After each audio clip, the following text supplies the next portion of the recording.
I'm Katie, or KB Does Piano, and this week we're going to be starting on page 46 and ending on page 55. We're going to get pretty far into the book this lesson. So the first thing on page 46 is we're going to learn two new topics. One of them is called tonic. Now tonic is basically just your home note, or your bass note.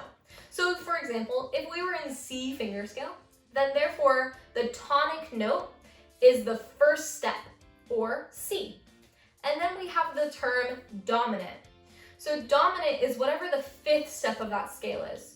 So for C finger scale, it's where your pinky is, which is G. This is basically just for if you're writing music and want to hear how it sounds better. Usually if you play like the tonic and the dominant note together, it sounds really good. So just keep that in mind. On page 46 and 47, you've just got some really quick little warm-ups and finger exercises explaining tonic and dominant notes. On page 48, you're learning what is called the C chord, or on page 49, they introduce it as the I chord, or the one chord. And it's basically called an I chord or a one chord because it's surrounding the first step of your scale. So you could just kind of think of it as 1, 3, 5.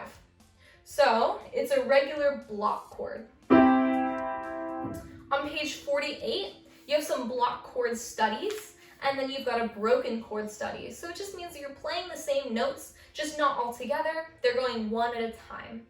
And then on page 49, you've got to practice for more C chord exercises. And then if you turn the page, you've got two more songs which are utilizing your left hand C chords. So this chord is something that you really want to get familiar with because this is used a ton in piano. This is like the #1 chord that you're going to play in piano. So you really want to make sure you get it down. If you turn the page to 52, you'll learn what is called the V7 chord, or the 5/7 chord. And so a V7, basically all you need to do is play the top 2 notes. It should look like a second interval right now, and then in a little bit later, we'll add a third note, but that's not for a little bit.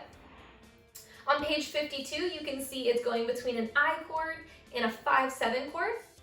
And then on page 53, it's doing the same thing, which is just practicing how your finger moves between an I chord and a V7 chord. If you turn the page to page 54 and 55, you've got one long song introducing broken chords, you've got a pedal, and then you also learn one new topic called Ritardando. So it's abbreviated as just RIT, and that basically just means gradually slow down. I like to call it the drama builder at the end of a song because it sounds like you're coming to a close, it's gradually slowing down. It's not like you're slamming on the brakes, right? You'll see that written at the bottom of page 55 in the last measures. And then this is just a really quick song to just review more of those 2 chords that we learned, which is I chord and V7. And then it's also reviewing Ritardando, which means gradually slow down. So make sure you go jump over to my playlist and hear me play these songs so you can get a feel for what they're supposed to sound like. And then I'll see you guys next time for our next lesson. Bye guys!